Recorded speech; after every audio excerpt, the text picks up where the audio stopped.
You know, one thing I tell my own son is when you see the police pull up, you get back in the house. Now, I say this to my own child because I worry about his safety with the cops. I really do. And I'm going to be honest. I'm going to be dead honest with you. That I've told him, hey, man, if you outside playing and the police roll up, you don't run back in the house. You walk back in the house. Because I just kind of feel that he would be targeted. And I have that fear. Tell me why I shouldn't feel that way. Okay.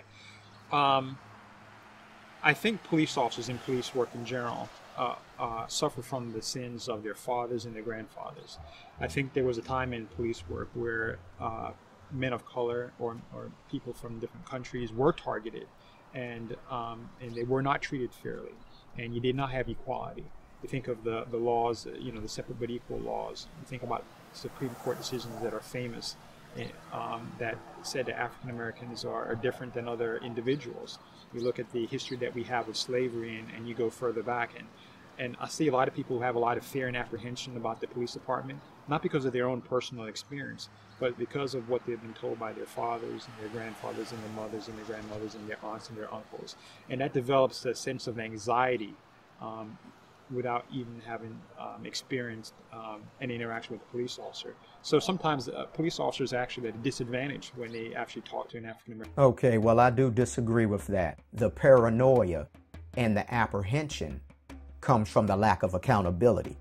I guarantee you, if black men and black women knew that if we were falsely stopped or if we were falsely targeted, if we got hurt, harmed, or killed, and we didn't do anything wrong, and there was going to be accountability, oh, we wouldn't worry about the police.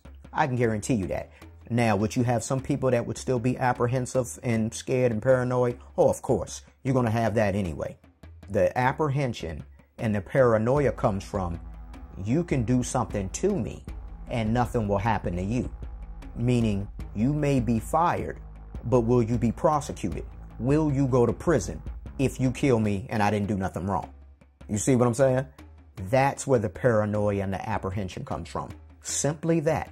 Does history play a part? Of course, because history matters. So when an officer puts on the badge, when he puts on the uniform, he is carrying the burden of history. That's just what you carry when you sign up for the job. That's just, it is what it is.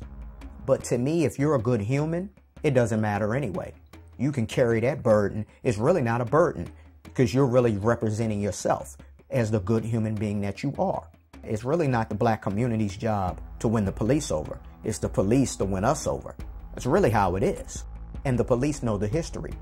But ultimately, the issue of paranoia and apprehension is simply because of the lack of accountability.